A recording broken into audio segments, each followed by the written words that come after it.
अवामी न्यूज़ में खबर जो सिलसिलो जारी है। वहीं खबर ॾिना हलूं त फंक्शन लीग मटियारी ज़िले के अगवान नसीर मेमन ज़िले क़यादत समेत बिरशा पहुंची। शाह लतीफ़ प्रेस क्लब में ज़िले अंदर कामूरन की करप्शन और बद इंतजामी खिलाफ प्रेस कॉन्फ्रेंस कई। इन मौके ते ज़िले जा उहदेदार फ़कीर मोहम्मद इस्माइल सूमरो, रशीद अहमद रिंद, हामिद कुरैशी, आरिफ कोरेजो, इब्रार अहमद मेमन भी मौजूद हुआ। प्रेस कॉन्फ्रेंस कंदे नसीर अहमद मेमन चयो त मटियारी ज़िलो हुकुमरान जी नाअहली और करप्शन सबब तबाही थी वियो आहे। मटियारी ज़िले जा चूंडियल नुमाइंदा तेल गैस जी रियलिटी और तरक्याती कमन जा फंड हड़प करण में मसरूफ़ आहिनि। ज़िले जो आवाम तालीम, सेहत, रोज़गार समेत बुनियादी सहूलियतुनि खां महरूम आहे। नसीर मेमन चयो त ज़िले मटियारी अंदर मौजूद तेल और गैस जे अनेक ज़ख़ीरनि और शुगर मिलनि में इलाइक़े जी तरक्की और अवामी भलाई लाइ हासिल थींदड़ रियलिटी सालाना 98 करोड़ रुपया आहे, जेका ज़िले अंदर सेहत, तालीम और मिठे पानी जी सहूलियत लाइ मुख़्तस कई वई आहे। इन खां अलावा ज़िले मटियारी जे ॿिनि MPAs और MNA जा तरक्याती कमनि लाइ फंड सालाना 25 करोड़ रुपया रखियल आहिनि। पर अफ़सोस जो हितां जे चूंडियल नुमाइंदनि पारां तरक्याती कमनि जा ठेका पंहिंजे बंगलनि ते कमु कंदड़ नौकरनि खे ॾियारे ऑफिशियल करप्शन ज़रिए समूरनि बजट हड़प कई थी वञे। हिन चयो त 10 लाख रुपयनि जे कम जो ठेको 30 लाख रुपए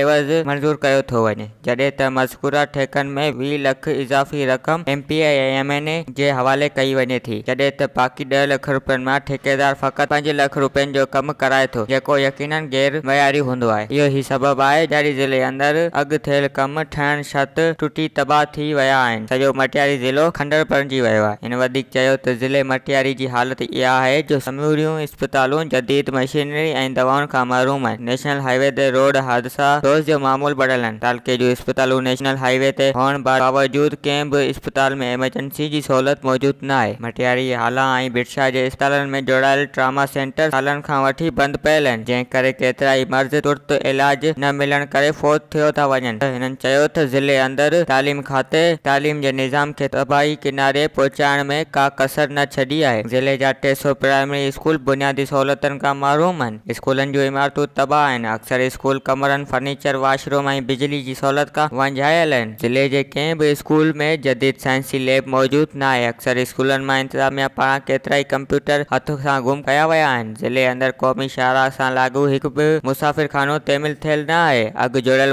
मुसाफ़िरखाननि ते चूंडियल नुमाइंदनि जे माण्हुनि जा कब्ज़ा थी विया आहिनि। समूरे ज़िले अंदर आवाम जे सैरो तफ़रीह जे लाइ को बि मयारी पार्क मौजूदु न आहे। समूरा रोड रस्ता तबाह आहिनि। शहरनि में गंदगी जा ढेर लॻियल आहिनि। ज़िले जा समूरा RO प्लांट सालनि खां वठी बंदि पियल आहिनि। ज़िले जा चूंडियल नुमाइंदा पंहिंजी मनपसंद ठेकेदारनि हथां फुल लुट में मसरूफ़ आहिनि, जॾहिं त ज़िले जा चूंडियल नुमाइंदा तेल ऐं गैस जे रियलिटी ऐं तरक्याती कमनि जे मुंद में मुंदल फंड गुड़ खाइण जी कोशिश में पिणु रुधल आहिनि। ज़िले मटियारी अंदर तेल गैस जी रियलिटी समेत MPAs MNA जी कोटा तहत तरक्याती कमनि जे लाइ ईंदड़ फंड ईमानदारी सां ज़िले जे 3 तालुकनि जे शहरनि ऐं बाराड़ीनि जे इलाइक़े में ख़र्च कया वञनि। भिटाई जी नगरी जे शहर में हंगामी बुनियादनि ते पीअण जे मिठे पाणी जो मसइलो हल करण लाइ जल्द RO प्लांट लॻाया वञनि। जेकॾहिं मटियारी ज़िले जा ॼणल समूरा मसइला जल्द हल करे आवाम जी सहूलियत न ॾिनियूं वयूं त ॿी सूरत में ज़िले मटियारी जे समूरनि प्रेस क्लब अॻियां एहतियाती मुज़ाहिरा ऐं धरणा पिणु हंया वेंदा। एहतियाती मुज़ाहिरा धरणा हणी बुख हड़ताल शुरू कई वेंदी, जेका मुताल मंझंदि ताईं जारी रहंदी। वधीक ख़बरनि ऐं तफ़सील लाइ विज़िट कयो अवामी news Facebook page, YouTube page ऐं अवामी न्यूज़ वेबसाइट।